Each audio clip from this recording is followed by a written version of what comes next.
Don Lemon, former CNN on-screen personality, often called Don Lemon, as we shall say his name for the rest of the video, well, he wants DOJ charges dropped from him after he participated in a giant protest that took over a church service and terrorized the folks inside.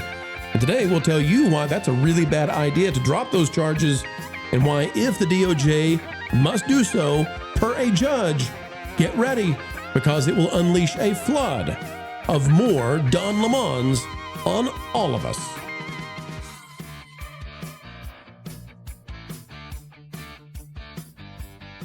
What a day, what a glorious day, folks, to be alive. In fact, it's the best day ever. Never take for granted just how good it is to be breathing, to be upright, and to be doing what's right every chance you get to do so. Get out there and make the world a better place. That's what we implore.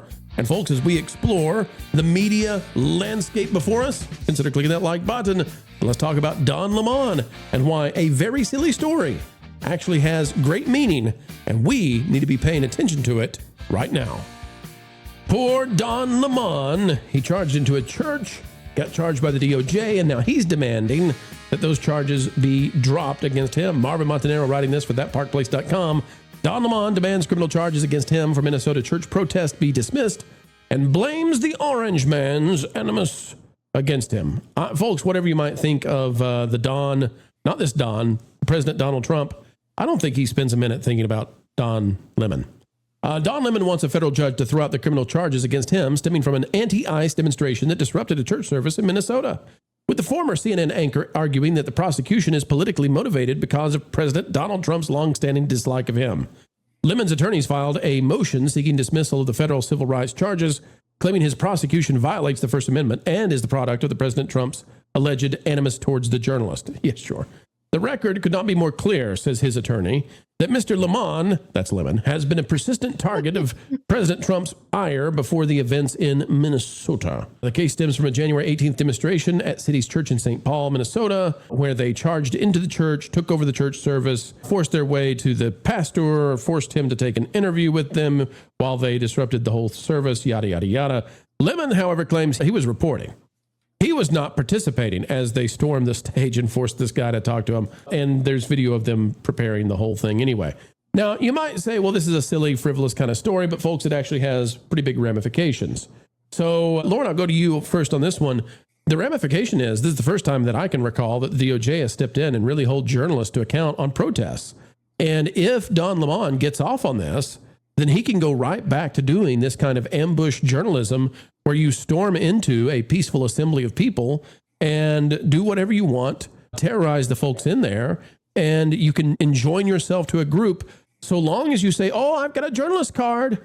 Then they get arrested, but you don't. You get the ratings and you get to disrupt people and torment them and all that. And then that also becomes fodder for future folks out there on YouTube and TikTok to do the same thing, all with the little journalist card, carte blanche, do whatever they want. So I think it's actually kind of a big deal here.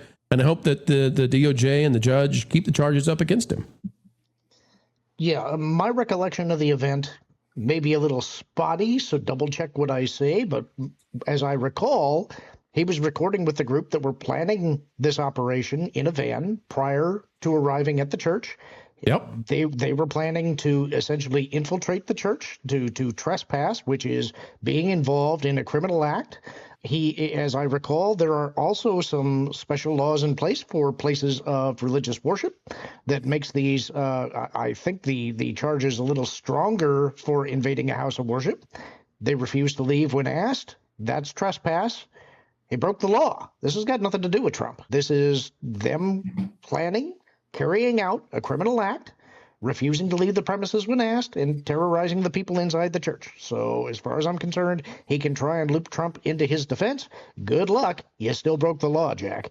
Yeah, and the strategy here is they actually came in and filled this church and filled the entrances and exits to the point that it was very difficult for the folks in the church to leave. They didn't know what was going on. You've got all these protesters, and you could see one family trying to exit out the front with their kids.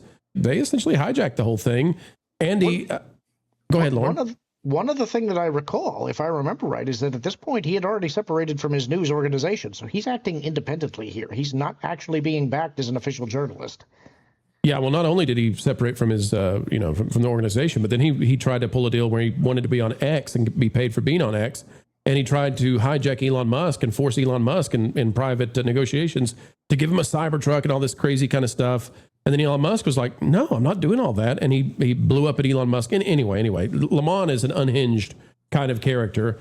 Andy, this really does matter, I think, the idea that journalists, need to be held to account. You've got to act in a civilized way. You have to work within the legal limits. Don Lemon doesn't want to do that. And then when he's held to account, when he actually gets hit with the DOJ by Harmeet Dillon and the rest, then he comes out and says, Orange man, Orange man, Orange man. I hope it doesn't work, Andy. Well, we've had that double standard for quite some time, and these guys have been emboldened to think that they can get away with anything. So now it's coming back to haunt them, where when you're getting some pushback now, and as Lauren pointed out, you broke the law. There's no gray area there. Like, you sat down, you didn't just make an accident, you make a little mistake, you planned out, you orchestrated, and you executed it. And there they were doing that thing, preventing these people from going in and worshiping the way they wanted, because they wanted to make a politically grandstanding point. He deserves everything he gets from his ego and his hubris, being so inflated that he thinks he could get away with it just because he's Don Lemon. Well, guess what, Don? You wanted equality? You've got equality. You're just as liable to everyone else who breaks the law. Absolutely. Now, I want to show you how the others in that group, we watched the video. Everybody's seen the video now. If you're watching, if you're listening, sorry, we can't narrate for you, but they storm the church, they take it over, they block people from exiting.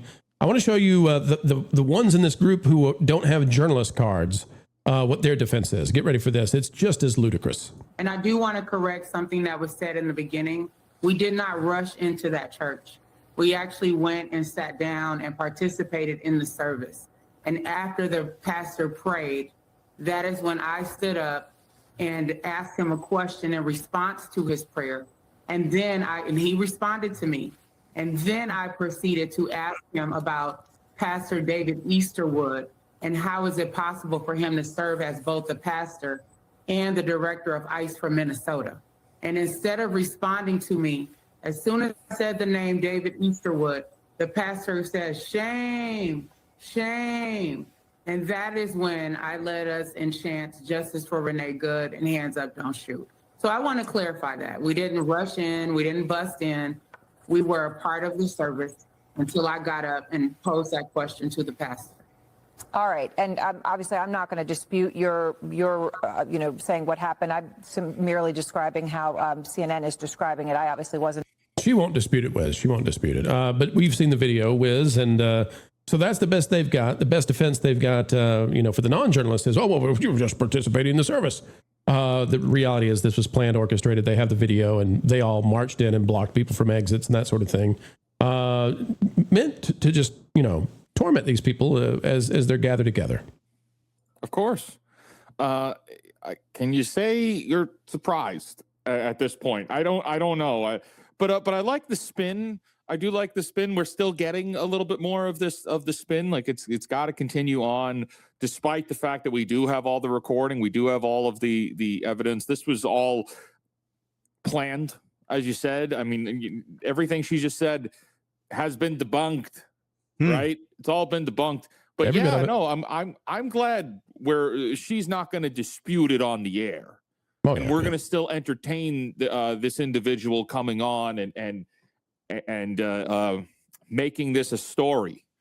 There is just such unrest in this country. I don't blame this woman for going on the news and telling the story. I don't blame Don Lemon for playing it up as he does, but I do blame the news media for profiting on all of this. I blame the news media for creating constant unrest in the West.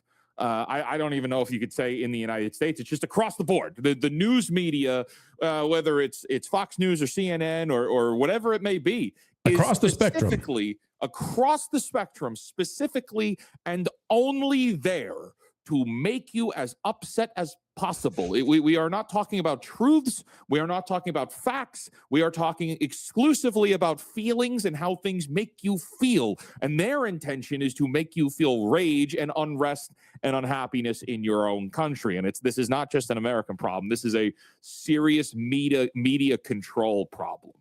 And it scales all the way up. It scales all the way up. I'm less mad about her. I'm mad about the news anchor and whoever made the decision to put her back on the news. This should have been a done deal. My biggest frustration is that no one is questioned for their ill-conceived ideas and lying.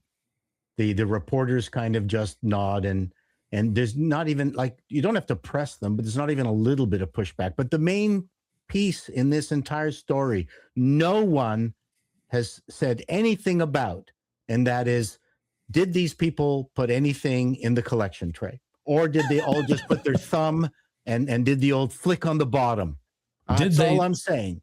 Did they tithe or did they mime? All right. Yes, there it is. I mean, who else asks this but us serious online journalists? Serious journalists. Talking about serious journalists, Paul, I'd like to get your take on this. And I know it's hard to look at, but we're talking about the guy on the right. The Don Lemon is. I just want people to see what kind of an intellect we're dealing with. On the right, you said that's funny. I think that's a good Freudian slip. Here we go, folks. Here's the intellect of Don Lemon. See if you can decipher what he says as he gets ready to face the DOJ. You know what I think is very American? Is not painting people who are Muslim or who are not Christians as demon, or who are non-believers as demonic or communist or somehow bad for the country. Our founding fathers said that there should be no test, a religious test in this country. There's no national religion. And so I think the more American thing for me is to accept people in office who are from all religions. And that includes Abdul El Sayed. That includes Zoran Mamdani.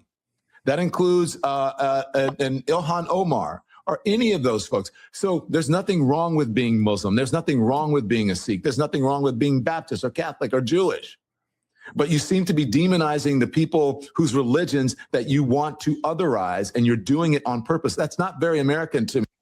All right, enough of that. Paul, you know, these the people that are being criticized, they're criticized for the things that they've said or the people they've associated with. El Sayed has these extremist views. Yes. You've got Zoran Mamdani's wife saying horrible, terrible things about America that that the country deserved. Well, we'll just leave it. Anyway, Paul, there's lots here. I just wonder, do you think that we'll see Don Lemon with his intense journalism disrupting a service in a mosque? Do you suspect that's on the way now?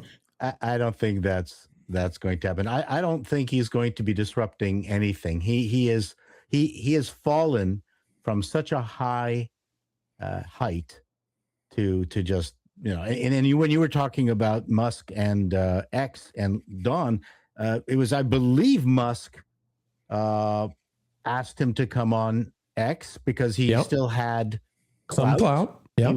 He was a star, and Lemon completely blew it up with that stupid interview. And Musk said, "Well, F you, bye, got it."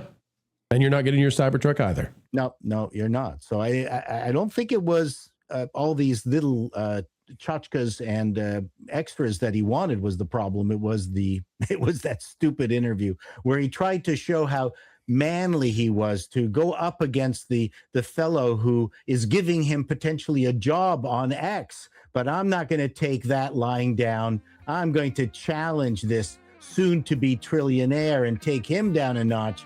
Where'd my job go? What happened?